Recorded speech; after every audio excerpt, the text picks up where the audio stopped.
She realized her attacker wore all black and what she calls an evil clown mask. She came behind the counter and was actually talking to dispatchers when the man followed her in. But let me show you this drum back here.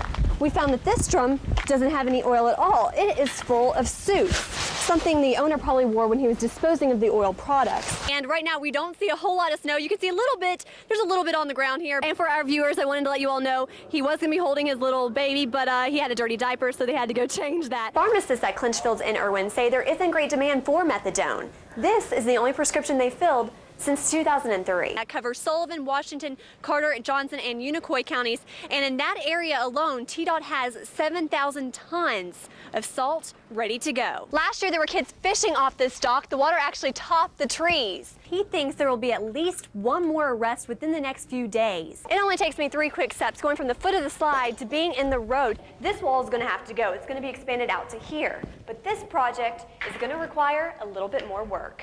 Whoever it was came in the front door. They kicked it in. Monday through Friday, 8 to 5 kind of office. But as this handwritten sign says, not today. Patients who showed up today found out they have to come back tomorrow. Investigators are on the lookout for a man accused of double murder. They say he's armed and very dangerous. I'm Amber Miller, and that story is coming up next on your Tri-Cities news source.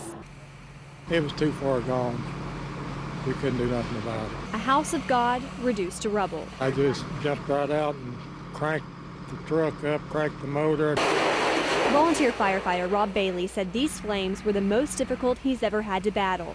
Because Bailey's a lifetime member of Baileyton United Methodist Church, he was fighting the fire and fighting tears. This is devastating here, devastating. This old church became a staple in the Baileyton community in 1905. A solid foundation laid by members like Ed Sensabaugh's great-grandfather. It was the old-style Gothic building, the high ceilings, high roof. Church members say one of the most beautiful things about this building was its stained glass windows. I'm standing at the back of the church where the pulpit was, and I found some fragments from the stained glass.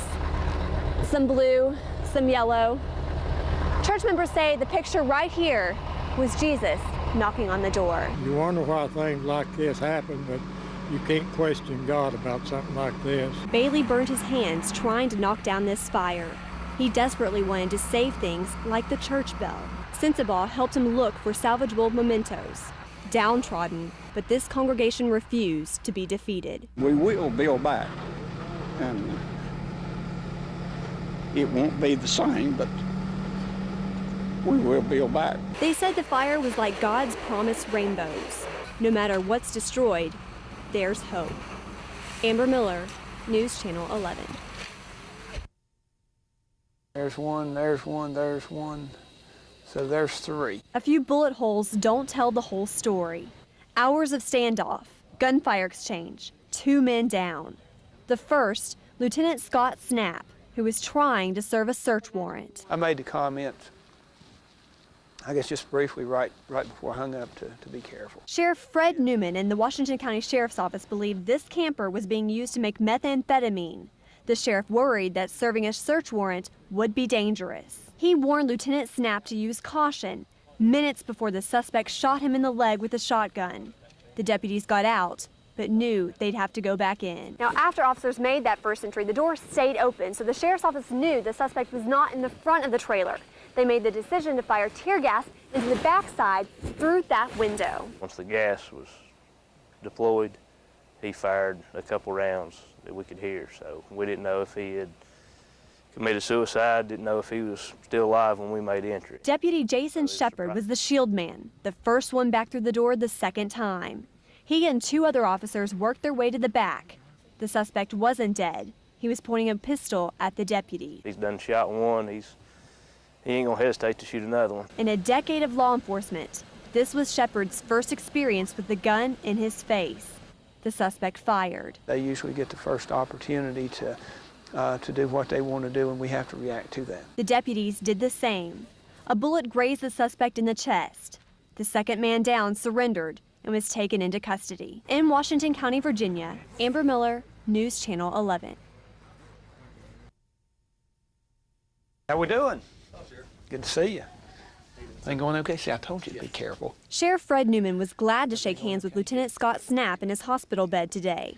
Snap was serving a search warrant Tuesday night when he says Michael Dwayne Jackson shot him in the abdomen and legs. We looked at your vest, and there's probably 25 or so pellets that had hit that vest. Snap and the sheriff agree. If it wasn't for that vest, Snap wouldn't have made it. He was directly in the line of fire. 2 right here on my right leg, and I've got 1, 2, 3. If I've got somebody out there that I need to be found, then I'll usually get Lieutenant Snap to work on it. That's what Lieutenant Snap was doing when he was shot.